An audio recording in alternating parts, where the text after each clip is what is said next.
My name is Rachel Jennings. I'm 42, a tenured professor in business strategy at a university in Seattle. To the outside world, my marriage to David looked like a quiet success. 2 stable incomes, a house in the Green Lake neighborhood, and matching luggage from years of anniversary trips.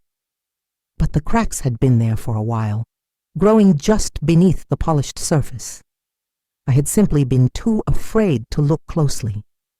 That is until that Wednesday night. David was in the shower humming off-key like he always did when he thought no one could hear him.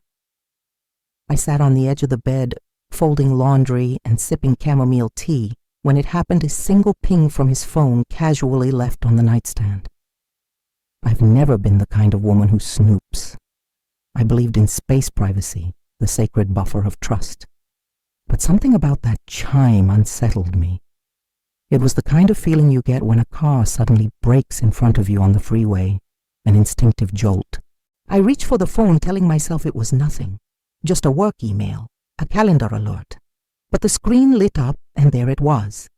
Table for 2 confirmed at Marisol Friday, 7:30 p.m. Window seat as requested. She'll love it. Marisol. The name alone took the air out of my lungs. Marisol was the most exclusive restaurant in the city. David and I used to talk about going there for our 10th anniversary, but he canceled because of a client emergency. Too much work, he'd said, kissing my forehead. I hadn't even touched the phone yet, just read the notification. But my fingers, trembling and cold, moved on their own.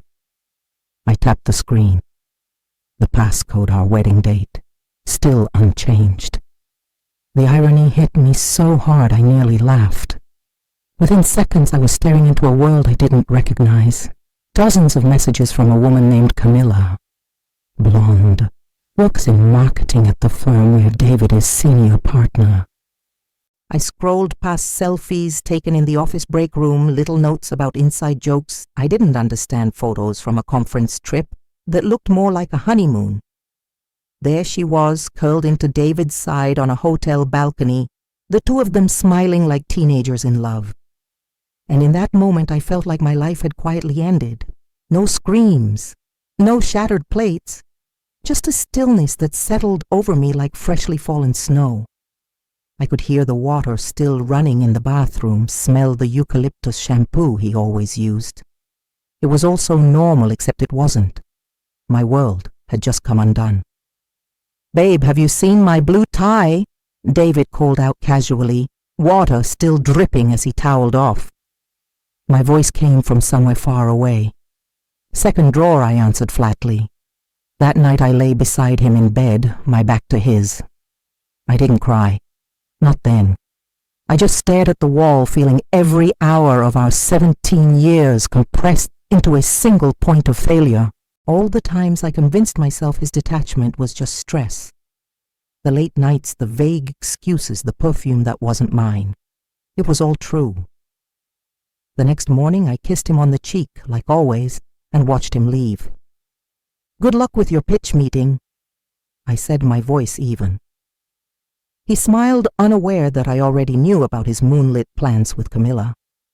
Once the door clicked shut behind him, I went into action. I wasn't planning a confrontation, I was crafting a demonstration. I pulled up Marisol's number and requested a table for 2 at the same time. A window seat near another reservation under Kensington, if possible.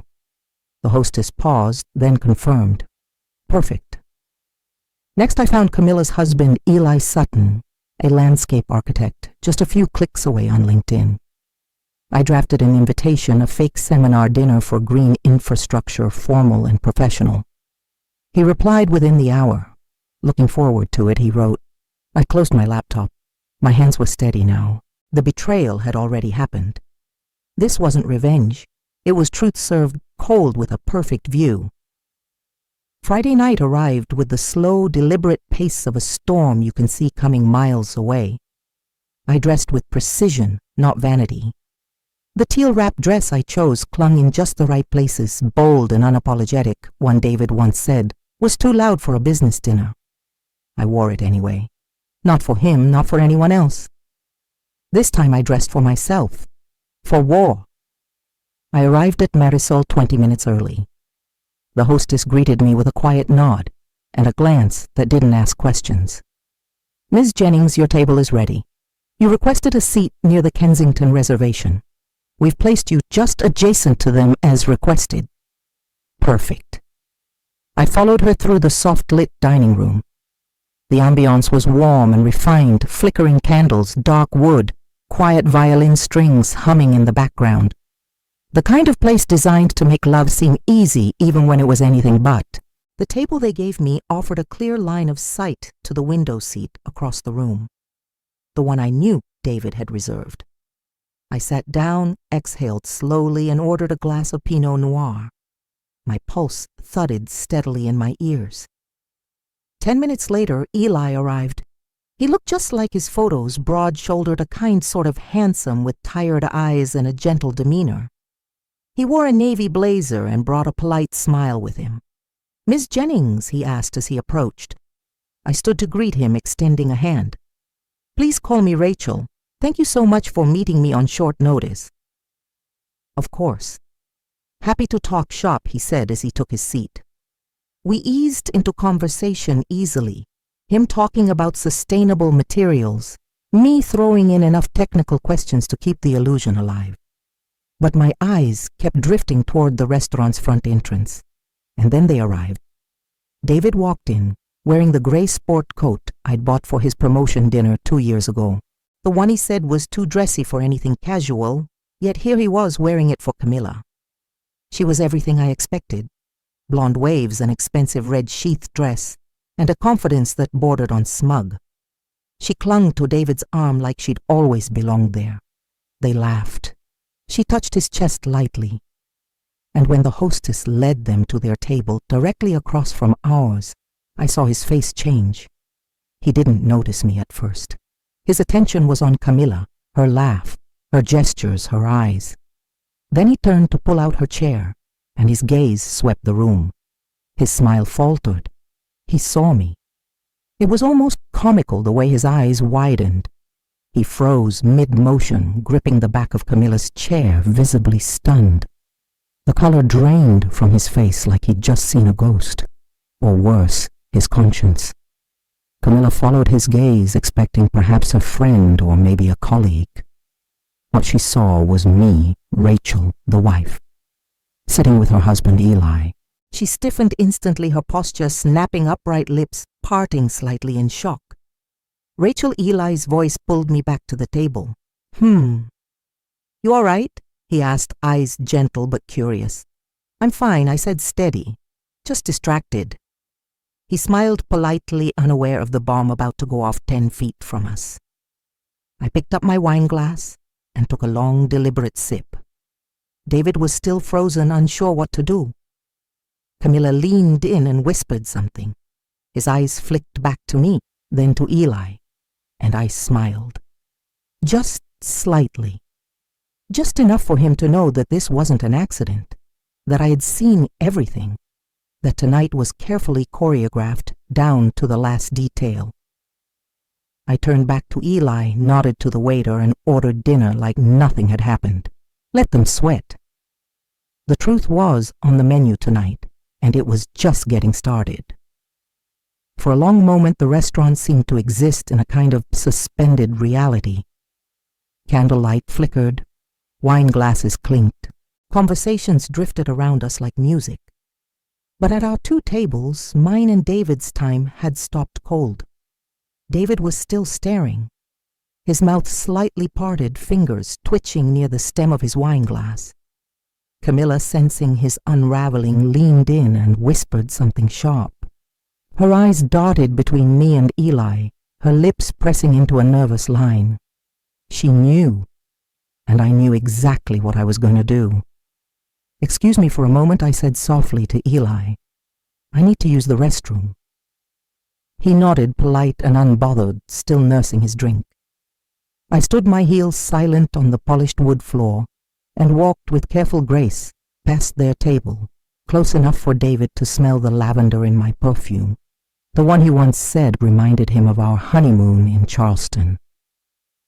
As I turned the corner toward the hallway that led to the restrooms, I heard quick steps behind me. I didn't even have to turn around. I knew it would be her. Rachel Camilla's voice was strained barely above a whisper.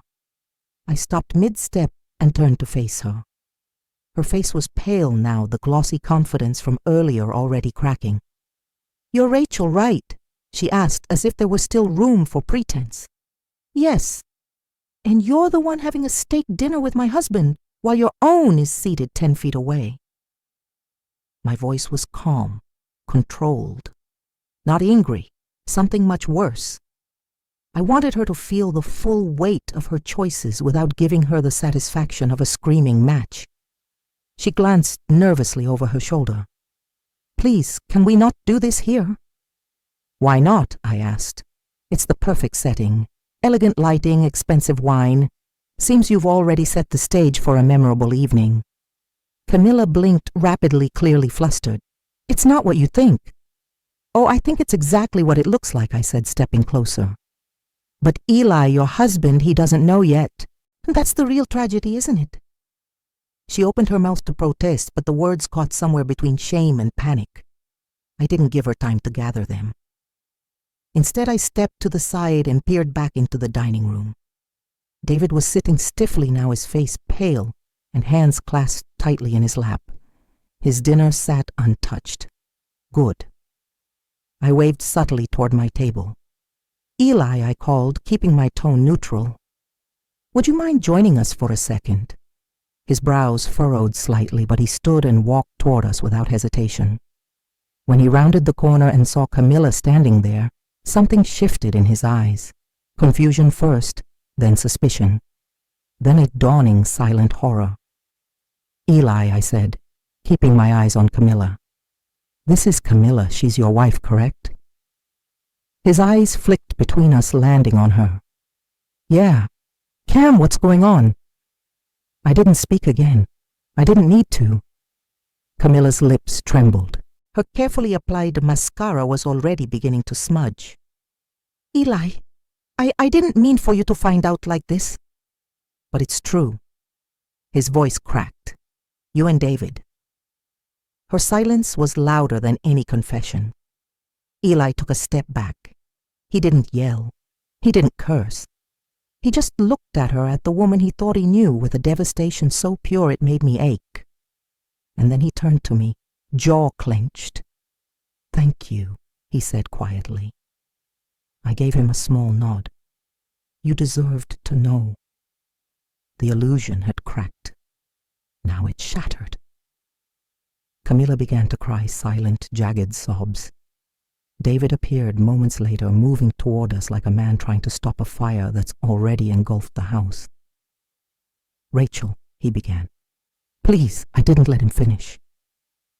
"This isn't your scene anymore," I said coldly. "You've had your spotlight. Now watch it all burn."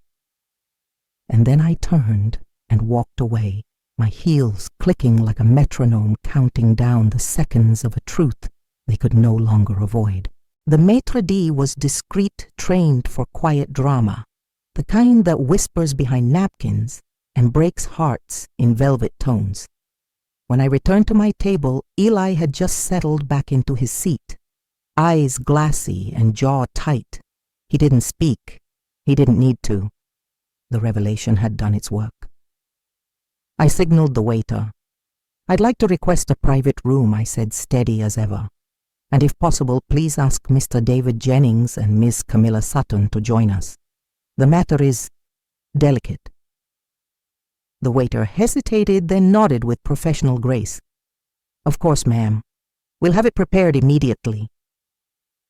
Within minutes, we were escorted to a private dining suite, tucked behind an etched glass door. Inside, the lighting was lower, the air heavier. One round table, 4 chairs, one way out. I sat first, Eli beside me. The door opened again and David walked in behind Camilla. Her mascara streaked his tie askew like a man 2 drinks deep into despair. They took their seats across from us. No one touched the menus. For a long beat we said nothing. The violin music from the main dining room was barely audible, like echoes from a better world. Then I began. 3 nights ago, I said, my voice slicing through the silence, I saw your reservation. David, the one you made for Marisol. Window seat as requested, she'll love it. That message lit up your phone while you were in the shower. He flinched slightly as if the memory struck him like a thrown glass. I didn't even open the phone at first, I continued. But curiosity? No. Instinct led me there.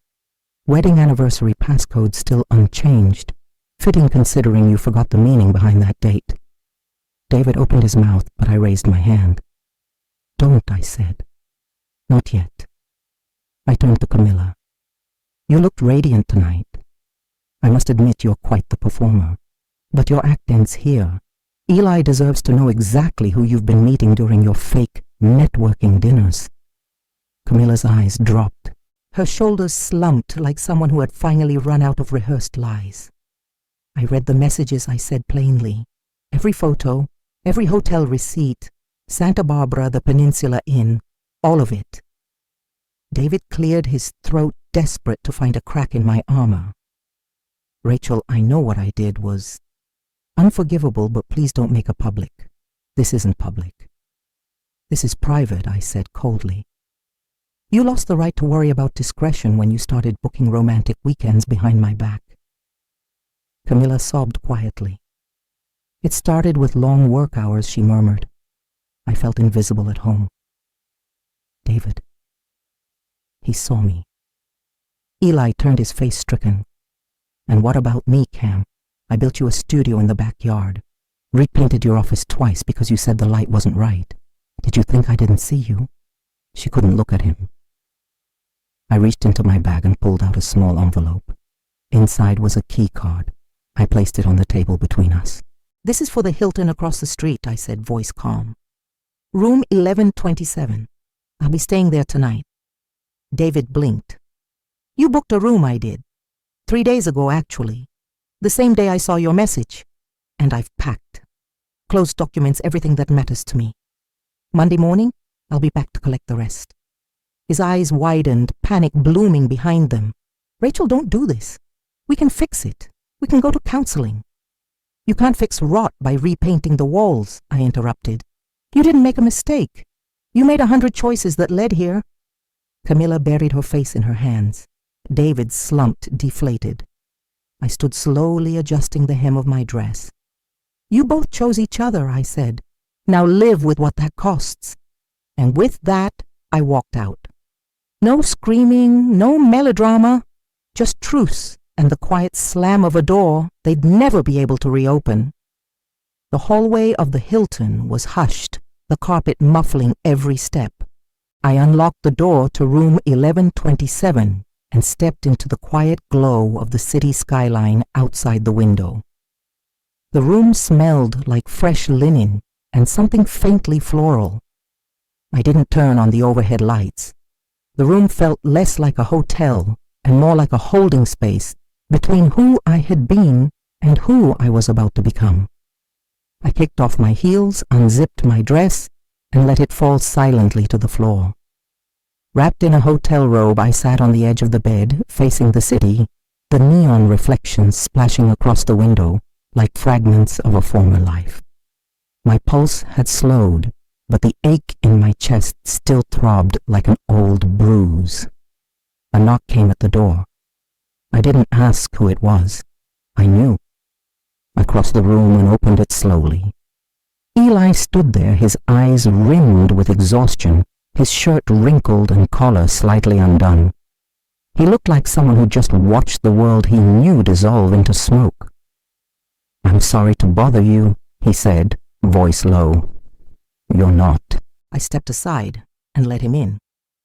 He walked past me and stopped at the window, looking out like I had been hands in his pockets. Neither of us spoke for a while. The city was alive out there, moving on, unaware of the two broken people quietly sharing air inside room 1127. "I never saw it coming," he finally said, almost to himself. "We weren't perfect, but I thought we were. Fine. I thought we were safe." I nodded slowly. "Same." He turned to look at me, the weight in his eyes familiar now. "How long have you known?" 3 days, I said, but in some ways longer.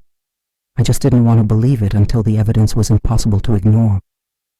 He pulled out the armchair across from me and sat down. "Thank you for telling me," he said. "You didn't have to. I couldn't let you sit there tonight smiling at a stranger who already left you. You deserve to see the truth. Not months from now. Not when it was too late to hold your dignity." He looked down at his hands, and now I folded my arms, leaned back against the headboard. "I'm filing for divorce next week." His eyes flicked to mine. There was no surprise in them, just quiet respect. "And you?" I asked. "I can't go back to that house," he said. "I don't even know who I'd be returning to." We sat in that silence again, the kind only shared by people who understand grief doesn't always come with funerals. "I'm not angry anymore," I said after a moment. "Not the way I was when I first saw the messages. I'm tired. But more than that, I'm done being loyal to someone who couldn't even stay loyal to my shadow." Eli gave a short, breathy laugh. Not joyful, but real. "You're stronger than I expected." "No," I replied. "I'm just not the kind of woman who clings to a burning ship." He nodded, then looked at me seriously. "If you ever need to talk about anything, I'm around. Not as the guy who got cheated on. Just someone who knows what that loneliness tastes like." "Thanks," I said. "That might be exactly what I need." We didn't touch. We didn't hug. We didn't make any promises. Just sat in 2 separate chairs in a room too big for the conversation, watching the city that somehow hadn't noticed our worlds collapsing. But when he left, he turned at the door and said quietly, "You did more than walk away tonight. You walked through fire. Don't forget that." And then he was gone, leaving behind the faint smell of his cologne and a silence I wasn't afraid of anymore. The morning after, Marisol felt strangely ordinary. Sunlight filtered through the curtains in soft ribbons, and the hum of traffic below was just as it had been the day before. But something had shifted inside me, something final. By 9 a.m., the first message came in. "David, please, we need to talk." I didn't sleep. I can explain everything. I didn't respond. By noon, my phone had 30 missed calls, 4 voicemails, and a barrage of texts, each one more desperate than the last. "Rachel, please." "I'll cut it off with her. It's already over. I love you. That dinner meant nothing. Don't do this. You'll destroy us." But there was no us anymore. There was only him and the consequences he thought would never come. I went home that afternoon, not to forgive, but to collect the last of what was mine. David was there, unshaven eyes, bloodshot, his shirt still creased from the night before. "Rachel," he said, stepping toward me, "we can fix this, please." I stopped him with a raised hand. "I already filed the paperwork," I said calmly, stepping past him toward the closet. "You'll be served by the end of the week." He looked like I had punched him. "You're throwing everything away." "No," I said, pulling a suitcase from the shelf. "You did. The moment you handed our history to someone else with a smile." He sank onto the edge of the bed, hands tangled in his hair. "You can't do this. You'll ruin my reputation. My career. My family will never." "They already know," I interrupted, meeting his eyes. "I told your parents, your sister, even your old college friends, the ones you always tried to impress. I told them the truth." His mouth fell open, horrified. "You didn't." "I did," I said. "Not to shame you, but because I refused to carry your lie. I'm done protecting a man who wouldn't even protect our vows." The silence was thick, the kind that precedes total collapse. 2 days later, I heard from one of David's co-workers. Camilla had quit the firm, packed up her desk, and left without a goodbye. Word had spread fast, it seemed. There are no secrets in offices once the illusion shatters. The next week, David showed up at the university where I taught. He waited outside the faculty lounge, holding a small box, photos, letters, an old watch I once bought him for our 5th anniversary. "I'm not here to beg," he said, eyes red. "I just wanted you to have these. I know you won't take me back. I waited. I lost everything he said. She doesn't talk to me. My firm's asked me to take a leave. My mother won't answer my calls. I stared at him steady. You didn't lose everything I said. You still have the truth. Sit with it, learn from it. He nodded, slowly defeated. And you, I'm lighter, I said. Each step away from you feels like putting down another stone. He didn't follow me this time. I walked away from that building not because I wanted revenge or triumph, but because I was finally done carrying a man who never once held me up when it counted. Later that evening, I donated the contents of that box to a local shelter. Memories once precious, now simply stories from a life I no longer lived. The next morning, I stood in front of my mirror, a soft breeze fluttering through the window. For the first time in years, I didn't feel like I had to brace myself for anything. I was free. David had spiraled, but I had risen, not above him, just away from him, where I always belonged. Autumn arrived quietly in Seattle, brushing the city in amber leaves and the scent of rain-soaked pavement. The weeks after Marisol passed like a series of soft exhalations. No dramatic episodes, no midnight phone calls, just silence. A healing kind of silence. Eli and I kept in touch initially with courtesy, then with comfort. What started as check-in texts evolved into weekly coffee at a small spot on Pine Street, where the baristas always remembered his name and mine, came with a heart in the foam. The first few meetups were quiet. He'd bring architectural sketches. I'd update him on campus life and the absurdities of grading term papers. We didn't talk much about David or Camilla, not because we were ignoring the past, but because we were finally looking beyond it. One Saturday morning, sitting across from him at Tanner's Cafe, Eli slid a small notebook across the table. "These are drafts for the park project we talked about," he said. "You were right.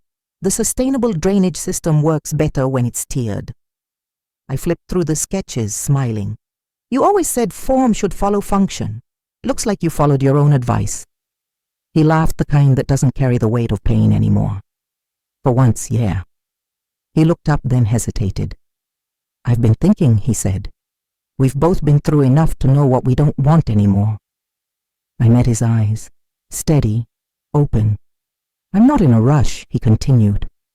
"I don't need anything defined right now. But if one day you're ready to try again, not marriage, not expectations, just trust, real trust, I'd be honored to walk beside you." I didn't answer right away. I sipped my latte, let the warmth sit on my tongue. I thought of the nights I cried alone in hotel rooms, of the silence after David's betrayal, of all the ways I had doubted my worth. Then I looked at Eli. Not perfect, not a savior, but real, steady. "I'm not ready to love the way I used to," I said softly. "But this, what we're building, it's something honest, something I never had with David, not really." Eli nodded. He didn't try to define it. He just let it be. From then on, our rhythm changed. He joined me at university panels, always sitting quietly at the back, smiling whenever I looked his way. I started taking weekend photography walks, and he'd sometimes join me carrying an old Nikon he hadn't used in years. There were no declarations, no timelines, just the slow, deliberate creation of something new. One evening, we sat on my balcony, a shared pizza between us, the city lights stretching far and wide like a quilt of gold and silver. "Do you think we're different now?" I asked, wrapping a blanket around my shoulders. Eli turned to me, thoughtful. "I think we're just becoming who we really were before we compromised so much of ourselves to keep broken people comfortable." That struck something in me. I reached for his hand, not romantically, not dramatically, just naturally, and he took it. That night, lying in bed alone, I didn't feel lonely. I felt whole. For the first time in over a decade, I wasn't craving closure or apology. I wasn't mourning the past. I was quietly, slowly walking into a future I hadn't dared imagine. Eli wasn't the light at the end of the tunnel.